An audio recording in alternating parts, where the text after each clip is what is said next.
who was sitting next to the winner back. She wants your job so bad I can't believe it. She just won't leave us. Here's Raquel Welch, everybody. Come on.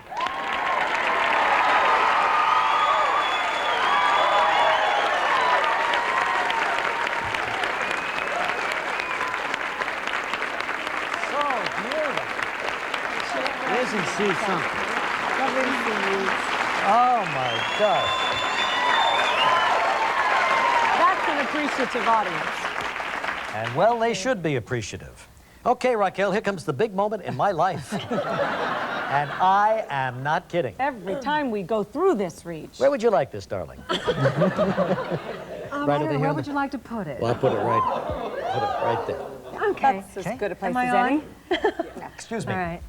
Okay. Can you hear me? Yes, we can hear you and see you. I don't see too many people completely unnerved, Regis, but you do every time you come here. You know what? I remember when Raquel won her first beauty pageant, which was a big deal in San Diego. This fellow's from San Diego wanted me to reminisce a little bit. Yes, hi. It was the fairest One of the judges, fair. right there.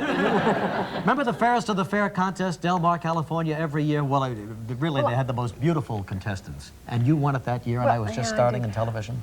That's right, you were just starting, and because of that contest that I won, they made me a weather girl. That's right. Remember on this program in San Diego, it was called Sun Up. So I used to get up very early in the morning, like you guys, and pull some weather reports off the wire services, and then try to do up this whole map thing, you know, and go, the low pressure areas are moving over, and the barometric pressure, you know, all this stuff. It was just so ridiculous. And the weather never changed in San Diego. So it was a relatively easy job. Yeah. No, actually, it was kind of difficult, I thought, because it's so early, and you know, I didn't really know anything about barometric pressures, you know, so it was, for me, I was like 17, 18 years old. It was a big deal, and I was on Regis's show in San Diego then. I came on for something about that. I don't remember what, but you interviewed me, and then I've watched you over the years, and now you're #1, and isn't that great? Yeah.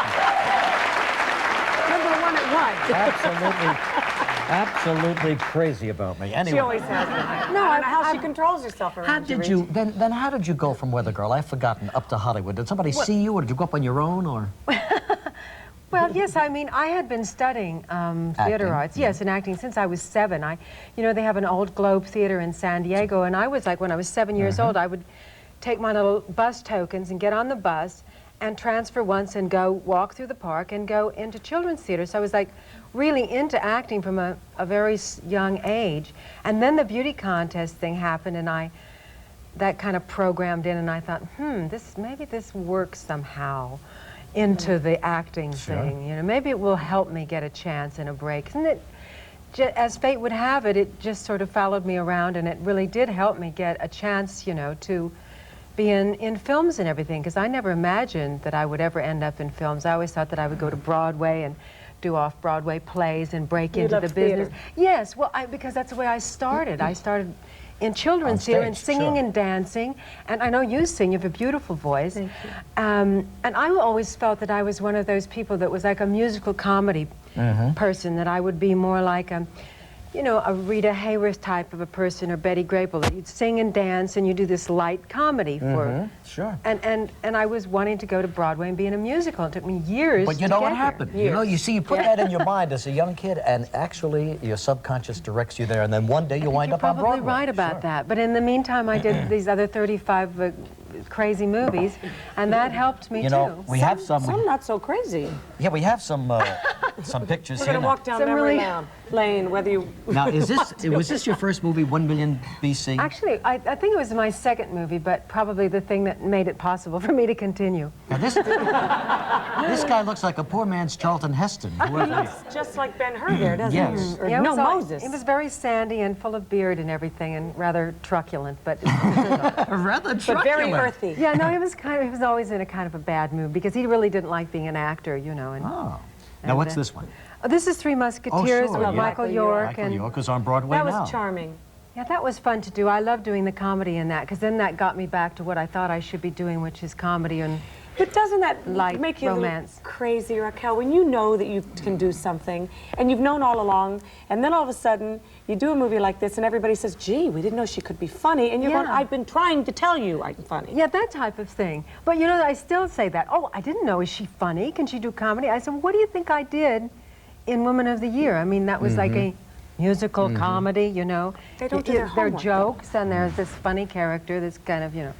So anyway. They get this image of you, and it's tough to that was break. Woman of the And here's Year. Woman of the Year right there. One of the major Yeah. thrills of your life, I take it. Oh, it was fabulous. I got so skinny during that thing, though. I was just nothing. I had no this, I had no that. Yes, you did. Oh, yes, you did, Raquel. I had a front row seat for that, and you had Yeah, everything. you never You must lost have it. caught me early on in the run. I saw opening night, actually. Oh, you did? Well, Yeah. that was early in the run. Then later on, I got very gaunt, and I was like, sort of, they'd have to take me out of my bed with a spatula because I was always so. Because it was such hard work. Oh yeah, 8 shows a week that you would just love too much, so that like then I would not know how to pace myself. I would say, "Wow, I mean, standing room only, so you got to give it everything you've got," and then I would just like become a little rag doll at the end of the show, and I'd lie down in between shows on my dressing room floor, you know, and my little assistant would come and say, "Can I get you anything?" Yeah. What have you got? And I'd say, rice, Rice. seaweed, you know, things that I couldn't eat anything. It was just crazy things that actresses, what they eat when they're performing is like nobody's business, because I never have any spit, so I don't never know what I want to eat. You know, when I get nervous and I don't have enough spit to swallow, so I can't think of anything that I really want to eat. Nothing sounds appetizing No, to so it's you. like rice and seaweed and strange things like that. So you lost a lot of weight. Yeah. I lost a lot of weight. Well, you I put it didn't. back on, okay.